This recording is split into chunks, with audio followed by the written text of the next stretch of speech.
Halo, Assalamualaikum warahmatullahi wabarakatuh. Mau jadi apa kita 5 tahun ke depan, itu ditentukan oleh dua hal, yaitu buku apa yang kita baca dan dengan siapa kita bergaul.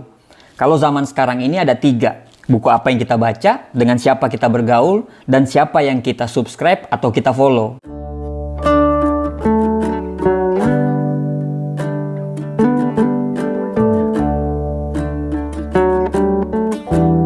Nah, banyak sekali pakar motivasi mengatakan, kasih tahu saya, siapa lingkaran teman-temanmu, maka saya akan bisa memprediksi mau jadi apa kamu 5 tahun ke depan karena melihat teman-temanmu itu. Kalau kita bergaul dengan tukang parfum, kita akan jadi ikut wangi. Kalau kita bergaul dengan pandai besi, walaupun kita tidak kecipratan apinya, tetapi tetap kita akan kena baunya. Jadi memang, kalau kita mau sukses, kalau kita mau bahagia, penting bagi kita untuk memilih dan memilah-milah teman. Mungkin kita sering mendengar nasihat orang tua dulu mengatakan, jangan pernah pilih-pilih teman.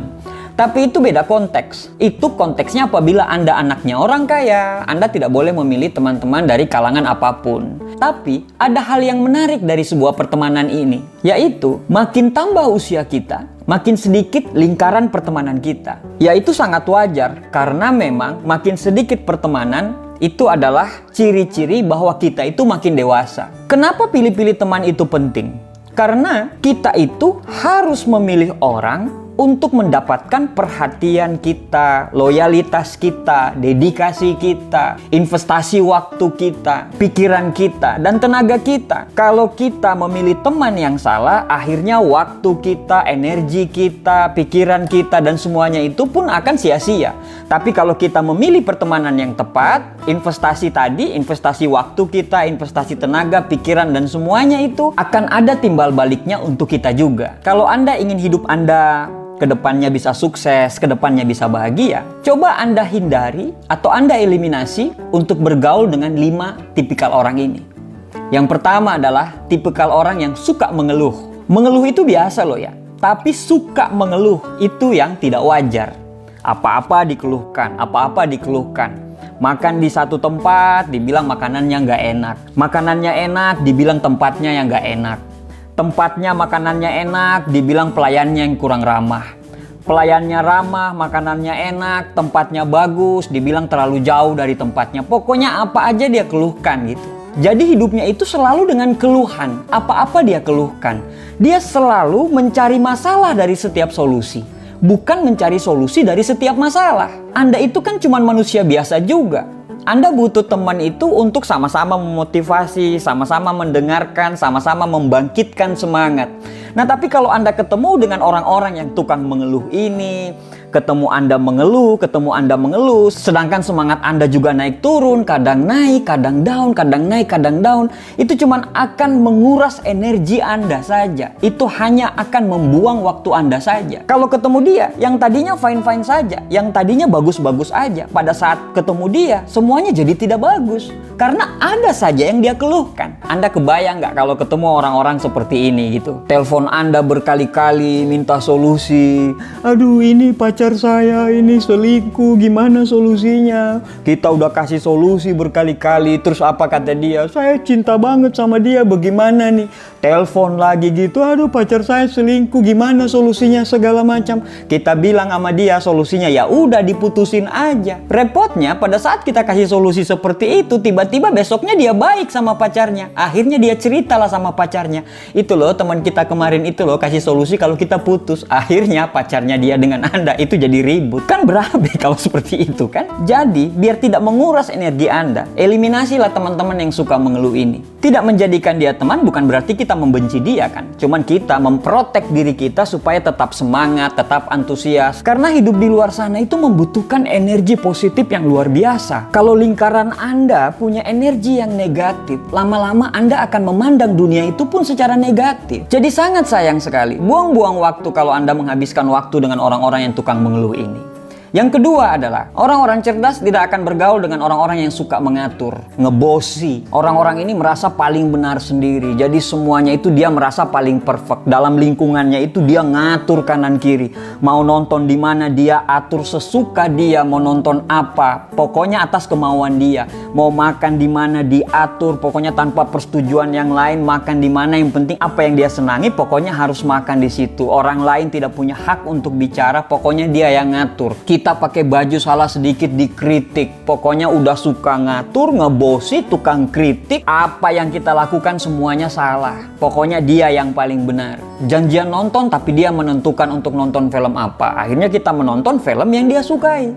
2 jam kita ya bete aja gitu nonton film yang kita tidak sukai. Ya habis energi dengan orang-orang seperti ini. Kita ini berteman, bukan kita diwajibkan untuk menuruti satu perintah itu. Nah, teman-teman seperti ini tanpa sadar banyak loh di lingkungan kita. Ya kita harus menjauh dari dia. Kita harus mengeliminasi dia sebagai teman kita. Kenapa?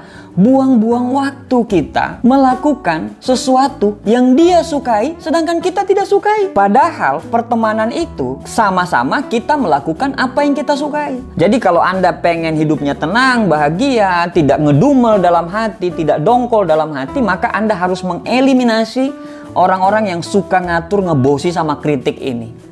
Yang ketiga, orang-orang cerdas akan menghindari untuk bergaul dengan teman-teman yang nggak tahu diri. Yang nggak tahu diri ini seperti apa? Pinjem uang, lupa. Pinjem motor, nggak diisi bensinnya. Kerja kelompok, dia malah pacaran. Pinjam barang, jaket, baju, sepatu, jadi hak milik. Pokoknya kalau ketemu dia, ada aja yang bikin jengkel. Karena orangnya nggak tahu diri. Kalau dikasih tahu, dia malah pura-pura lupa ingatan.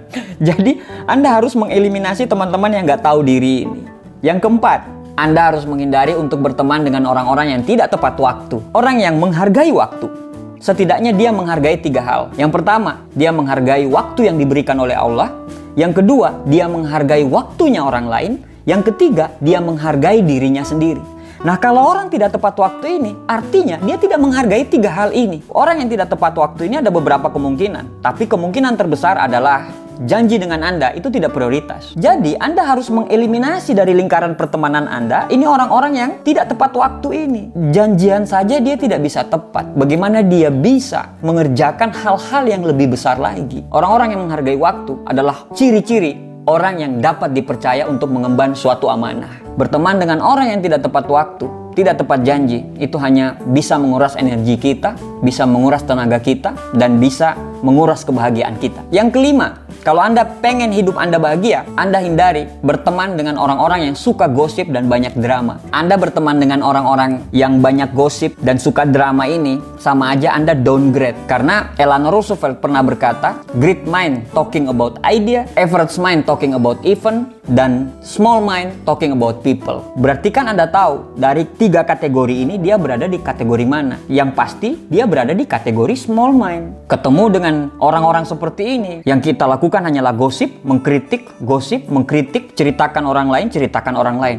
Downgrade kita. Udah suka gosip, banyak drama. Apa yang dia tampilin di media sosial dia tidak sesuai dengan kehidupan nyata dia. Semuanya dijadiin drama. Pengen jadi pusat perhatian, pengen jadi center of attention, supaya dia selalu diperhatikan.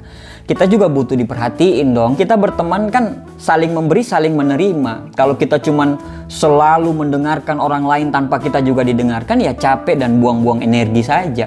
Jadi, apabila Anda mempunyai teman yang suka gosip dan banyak drama itu, sebaiknya kalau Anda ingin kehidupan Anda bagus, kehidupan Anda sukses, Anda eliminasi untuk berteman dengan orang-orang seperti ini.